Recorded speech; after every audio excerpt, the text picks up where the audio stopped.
How to utilize the 15 minutes reading time which is given to you. पहले 15 minute जो आपको दिए जाएंगे बच्चों, टर्म टू बोर्ड एग्जामिनेशन, आप सभी क्लास 10th वाले बच्चों की मैं बात कर रहा हूं, उसे कैसे यूज करना है।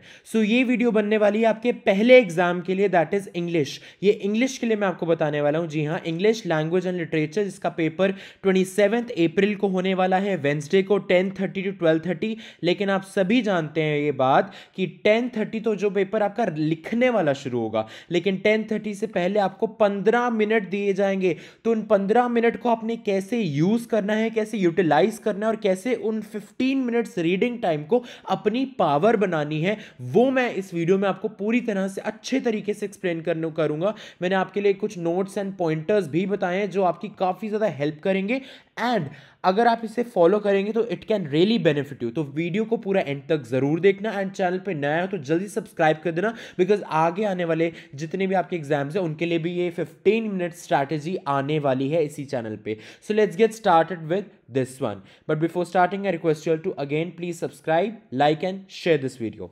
तो बच्चों ध्यान से सुनो, पहले 15 मिनट आपको जैसे ही क्वेश्चन पेपर हाथ में आता है, आपको क्या करना है, सेक्शन ए से शुरू करना है। किस सेक्शन से शुरू करोगे? Section A.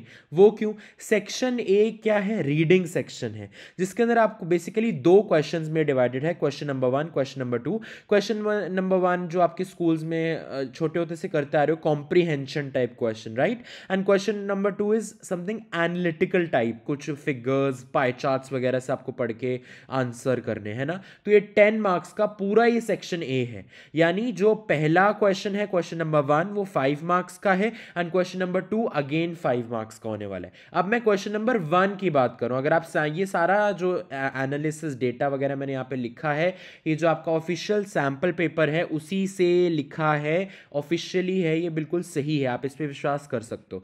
सो जो पहला टाइप का क्वेश्चन है वो कैसे है? Based on your understanding of the passage answer any 5 questions from the 6 given below. Question number 1 में आपको 6 क्वेश्चंस गिवन है, आपको उनमें से कोई भी 5 करने हैं।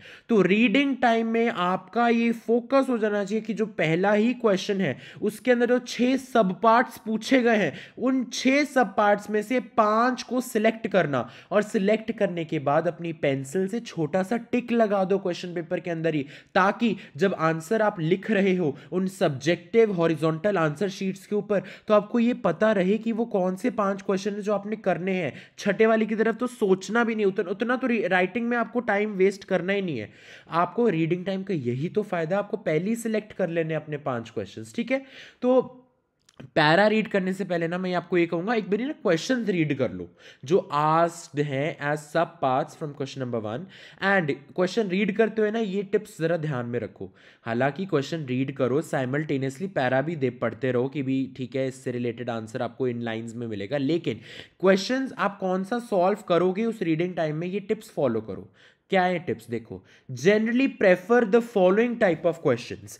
जो अभी नीचे टाइप की मैं आपको समझाता हूं, इन क्वेश्चंस को आपने प्रेफर करना है। जैसे कि अगर क्वेश्चन आए लाइक आपके सैंपल पेपर में से है, writer what does the writer mean by valued tradition.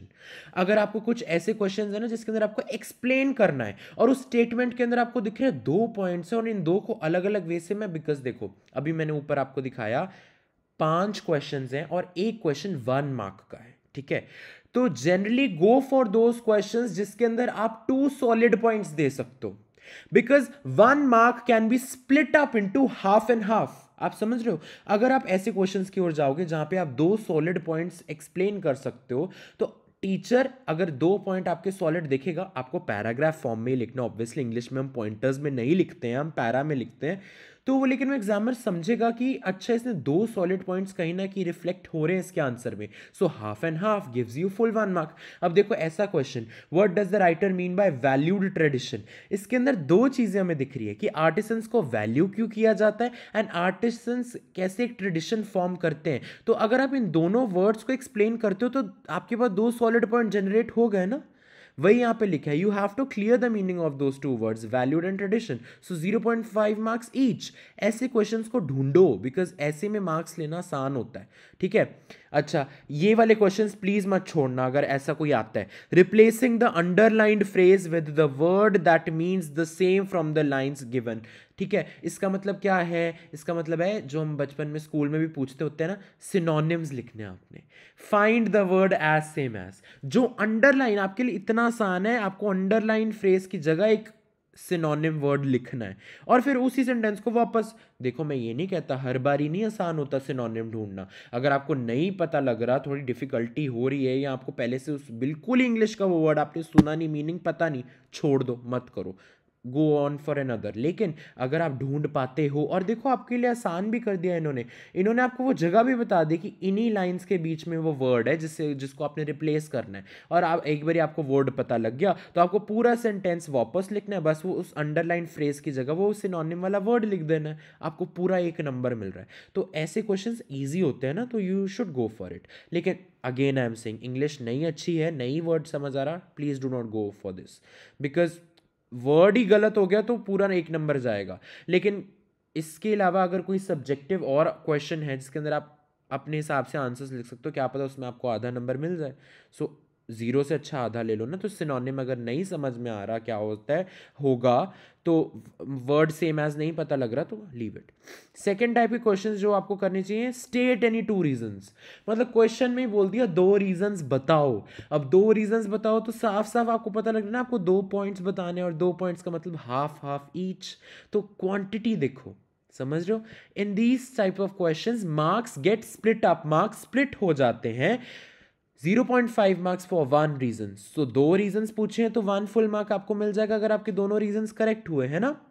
तो यही है। अच्छा, ऐसे questions like list 1 likely impact, आपको बोला है कि एक इम्पैक्ट लिखो, तो अगर आपको इजीली आइडेंटिफाई हो जाता है पैराग्राफ पढ़ने के बाद, तो ऐसे क्वेश्चंस को आपको नहीं छोड़ना चाहिए, ठीक है? अच्छा, वाई टाइप क्वेश्चंस, इसमें पूछा होता है वाई, ऐसा क्यों है, in which you can find proper solid 2 reasons, तो उनकी तरफ आप जाइए। अगर आपको पैराग्राफ में से ऑब्वियसली मिल जाते हैं। And one important thing, I have seen the answer की, एंड आई नो कि ये जो क्या कहते हैं, ये जो होते हैं ना, in which you have to write why type, आपको पूरा आप लाइंस कॉपी नहीं कर सकते कॉम्प्रीहेंशन में से, आपको उन्हें तोड़ मरोड़ के अपने वे ऑफ एक्सप्लेनेशन में भी बताना पड़ेगा। Because what you understand, what you comprehend from the lines, आपको वो लिखना है मेजरली। हाँ, आप वर्ड्स यूज कर सकते हो, थोड़े बहुत लाइंस यूज कर सकते हो कॉम्प्रीहेंशन से, बट पूरा चेप मत देना, पूरा कॉपी मत कर देना, ओके? अब generally avoid these types of questions. कैसे questions? How does the writer justify, ऐसे क्वेश्चंस को ना रीडिंग टाइम में थोड़ा सा, अगर देखो इजी लग रहा है तो कर देने का, लेकिन अगर लग रहा है कि आंसर नहीं, बिकॉज ये ये ऐसे क्वेश्चंस जस्टिफाई करो, कमेंट करो इस पे। उसमें क्या हो जाता है कि भाई हर स्टूडेंट का कमेंट करना, हर स्टूडेंट्स का जस्टिफिकेशन देना वो अलग हो सकता है ना, वो अलग अलग सब में डिफर करेगा, बिकॉज हर एक बच्चा इकट्ठा एक जैसे तो सोचता नहीं है।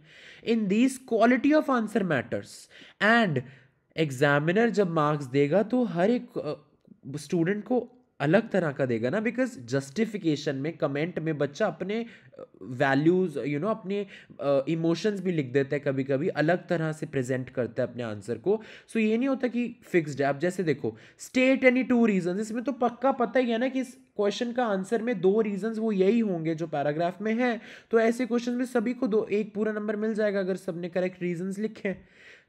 सिनोनिम ढूंढना, सभी एक जैसा ही आंसर ढूंढेंगे तो सबको इक्वल मार्क मिलेगा।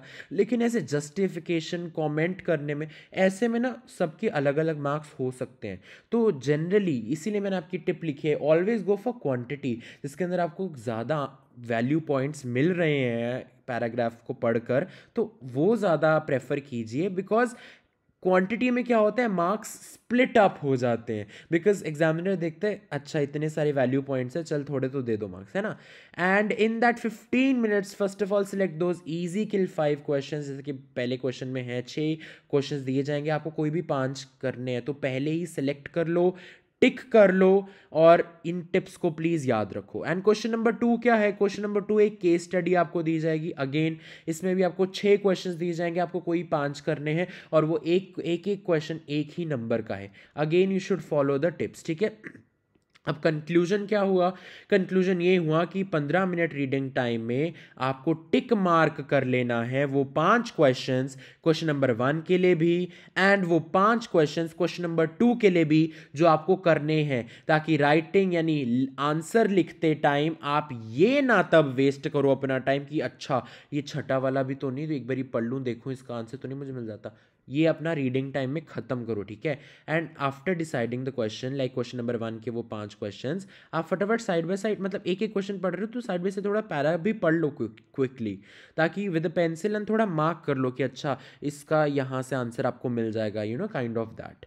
अब सेक्शन ए के बाद आपने किस पे आना है? सेक्शन सी में। देखो ये जर्नी हर एक स्टूडेंट के लिए डिफर कर सकती है। कोई पहले सेक्शन सी करना चाहता है, फिर सेक्शन ए करना चाहता है, लेकिन मैं आपको ऐसे एडवाइस करूंगा पहले सेक्शन ए करो, बिकॉज रीडिंग में टाइम लगता है। एंड अगर आपने सेक्शन ए बिल्कुल एंड के लिए रखा, फिर एंड में पैनिक हो जाते हो और रीडिंग में फिर फोकस नहीं आता।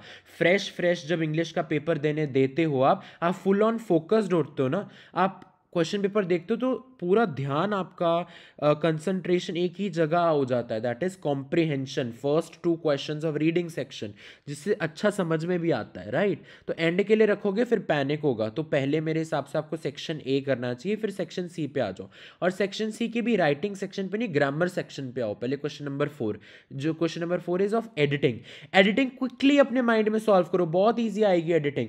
आप पता है जो जो भी option A, option B, option C, option D ऐसे है ना, देखो सैम्पल पेपर, अंडरलाइन कर लो क्वेश्चन पेपर के अंदर ही वो रॉन्ग वर्ड्स जहाँ पे आपको लग रहा है आपको रिप्लेस करना पड़ेगा, ताकि जब आप लिखने लगो ना आपको फटाफट देख के क्वेश्चन में अच्छा ये वाला वर्ड फटाफट से लिख देता हूँ और उसकी जगह करेक्ट किया है वो लिख देना है प्रॉपर ऐसे, ठीक है। आप लेकिन आंसर लिख मत देना क्वेश्चन पेपर के अंदर, क्योंकि ज़्यादा लिखना अलाउड नहीं ना होता क्वेश्चन पेपर के अंदर। आप थोड़ा बहुत टिक विक तो कर सकते हो। एंड क्वेश्चन नंबर 5 क्या है? रिपोर्टेड स्पीच का है। रिपोर्टेड स्पीच भी अगर आप चाहो तो क्विकली अपने माइंड में सॉल्व कर सकते हो, लेकिन अगर आपको ग्रामर काफ़ी ईजी लगती है तो please do not waste on time because on you know grammar के क्वेश्चंस, बिकॉज एक तरह से जब आप लिखोगे ना आपको वापस से सेंटेंस पढ़ना ही पड़ेगा, है ना।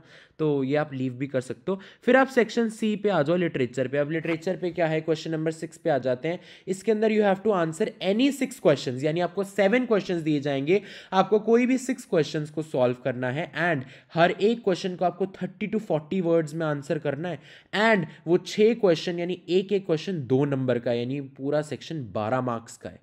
तो ये थोड़ा चैलेंजिंग हो सकता है आपके लिए। तो 6 क्वेश्चंस। अब देखो, select quickly and tick mark those you want to write in the question paper itself. Tick कर लो जो 6 आपको करने हैं, ठीक है। Again try going for those questions whose answers either you know perfectly, school में अच्छी तरह आपने किए हैं, या कोई एक्स्ट्रा सैम्पल पेपर जब प्री बोर्ड वगैरह में होगा तो आपको आता है आंसर, या फिर you are confident enough that you can make solid 2 to 3 points in 30 to 40 words, तो प्लीज़ उन्हीं क्वेश्चंस के लिए जाना। एंड ऑब्वियसली आपको ये तो कॉमन सेंस ही है कि जो चैप्टर्स अच्छी तरह से प्रिपेयर्ड हैं उनमें से क्वेश्चन है तो वो आप कर ही लोगे। तो सिलेक्ट दो 6 question in this reading time, इसीलिए 15 मिनट्स का रीडिंग टाइम बहुत ज़्यादा इंपॉर्टेंट है। लेकिन जहाँ तक मुझे लगता है 15 मिनट्स का रीडिंग टाइम आपका शायद सेक्शन ए में पूरा लग जाए, लेकिन अगर आप थोड़ा तेज़ पढ़ेंगे, समझेंगे तेज़, ठीक है, एक्यूरेसी बना के रखेंगे, तो क्या पता आप लिटरेचर में भी पहुंच जाओ। तो आई थिंक कोई बात नहीं, पहले 15 मिनट भी गए, मैं तो कह रहा हूँ 2 घंटे के पहले 5 मिनट और ले लो, लेकिन लिटरेचर का भी मार्क कर ही लो, बिकॉज फिर लिखना शुरू करो। लेकिन जैसे भी आपको सही लगे आप प्लीज़ उसी अकॉर्डिंग जाएं। Then question number 7 value based question हैं ये। Answer any 2 of the following in about 120 words. अब ये वैल्यू बेस्ड क्वेश्चन होता है, आपको 3 दिए जाएंगे, आपको कोई भी 2 करने हैं सॉल्व, एंड वो दोनों आपको 120 वर्ड्स में लिखने हैं, एंड वो दोनों 4 नंबर के, यानी टोटल 8 मार्क का एक क्वेश्चन नंबर 7 होने वाला है, ठीक है। अब in the sample paper 3 types के क्वेश्चंस आपसे पूछे गए हैं। आपको प्ले को जो भी है इवैल्यूएट करना है, या आपको हाईलाइट करना है किसी का इम्पैक्ट। ये दोनों ना, ये वाला तो वैल्यू प्योरली वैल्यू बेस्ड है, इसके अंदर आपको इम्पैक्ट हाईलाइट करना है पेरेंट्स का। ये इवैल्यूएटिंग के अंदर आप एविडेंसेस दे सकते हो प्ले से, तो ये करना काफ़ी आसान लगता है, नहीं? अच्छा, डेवलपिंग कन्वर्सेशन। अगर आप ये कन्वर्सेशन कैसे डेवलप करते हैं, अगर आप ये पहले से ही प्रैक्टिस करके जाओगे, सैम्पल्स देख के जाओगे, कुछ एक्स्ट्रा बुक्स पढ़ के जाओगे कैसे कन्वर्सेशन डेवलप करते हैं, आपके ऑब्वियसली स्कूल ने भी कुछ एक्स्ट्रा चीज़ रिविजन दी होएगी, तो आई थिंक ये भी करना आसान है, कन्वर्सेशन डेवलप करना, लेकिन ये तो आपको ऑन स्पॉट डिसाइड करना पड़ेगा। एंड इस रीडिंग टाइम में please select those two questions you are comfortable with and tick it quickly in the question paper itself, and finally then come on to the section C, that is writing. अब writing में सिर्फ एक question है, that is question number 3। You have to attempt any one from the 2 parts. अब वो 2 parts में आपसे कुछ भी पूछ सकता है। अब देखो सैम्पल पेपर में पहला part is from analysing the paragraph and writing again, and letters है दूसरे पार्ट में। तो आपको जो भी आसान है, आपने जिसकी भी प्रैक्टिस ज़्यादा की है, और कभी कभी क्या होता है, प्रैक्टिस तो देखो राइटिंग में सब कुछ करो, बिकॉज क्वेश्चन की आप गारंटी नहीं ले सकते। कभी कभी क्या होता है, आप सोचते हो अच्छा लेटर ऑफ इंक्वायरी तो बहुत ज़्यादा ईजी है, इसका तो फॉर्मेट मुझे आता है, सब कुछ आता है, लेकिन लेटर ऑफ इंक्वायरी में बोर्ड ऐसी गुगली फेंक देते हैं कि क्वेश्चन ही इतना डिफिकल्ट होता है, आप लेटर ऑफ इंक्वायरी क्या कभी कभार ना डरते हो लिखने से, लेकिन एनालाइजिंग पैरा इजी दे देगा वो, तो कुछ भी दे सकता है। So according to the syllabus जो भी है राइटिंग सेक्शन का, सब कुछ प्रिपेयर आपको होना चाहिए, ठीक है। So practising the writing section is really important before going for the board exam, ठीक है। सो ये हैं वो चीज़ें जो आपको पहले 15 मिनट में करनी है। तो मोटा मोटा देखा जाए, आपको पहले 15 मिनट में टिक कर लेने हैं जो क्वेश्चंस आप लिखने वाले हो, बिकॉज लिखने वाले टाइम पे ये नहीं सोचना फिर उसके बाद कि वो ठीक है जो कहीं जो मैंने छोड़ा है कहीं यही ना मैं कर लेता, नहीं, ये पहले रीडिंग टाइम में टिक करो, उसके बाद उसी पे स्टिक रहो कि मुझे यही क्वेश्चंस करने हैं। और ऐसे ही नहीं कर देना कि ये टिप्स फॉलो करके कि अच्छा क्वांटिटी इसमें दिख रही है, इसमें गिव 2 पॉइंट्स। कभी कभी क्या होता है, गिव 2 पॉइंट्स में आपको वो पॉइंट्स ही नहीं पता लगते पैराग्राफ पढ़ने के बाद भी, लेकिन जब कोई ऐसे क्वेश्चन होता है जस्टिफाई करो कमेंट करो, वो आपको इजीली समझ में आ जाता है, अच्छा यहाँ से आंसर है। तो कभी कभी जस्टिफाई कमेंट करना वाले क्वेश्चंस को भी आपको करना आना चाहिए, कभी कभी आप वो भी सिलेक्ट कर सकते हो करते टाइम। सो ये नेसेसरी नहीं है, ये टिप्स उसी, ये तो है टिप्स है ना, तभी कहते हैं इनको टिप्स कहते हैं। ऑन स्पॉन्टेनियस ही आपको डिसाइड करना पड़ेगा कि आपको ये स्टेट एनी 2 रीजंस वाला आसान लग रहा है, आपको रीजंस क्लियर दिख रहे हैं, समझ में आ गया, या आपको ये जस्टिफाई या कमेंट करने वाले क्वेश्चंस इजी लग रहे हैं। वो तो अब हर बच्चे का अलग है ना, ये तो मैंने अपनी प्रेफरेंस आपको बताई है, ठीक है। So all the very best for your 27th April exam बच्चों, इंग्लिश का language and literature. Prepare well and please reading time, वो जो 15 मिनट का रीडिंग टाइम है, वेस्ट मत करना, very important it is, very important really. अब जो अगले आने वाले आपके पेपर हैं जैसे साइंस मैथ्स, उन सब के रीडिंग टाइम का मैं अलग से वीडियो बनाऊंगा, अभी ये सिर्फ आपका इंग्लिश का है, ठीक है। All the very best, rock it in term 2, ठीक है, give it your best shot, all the best.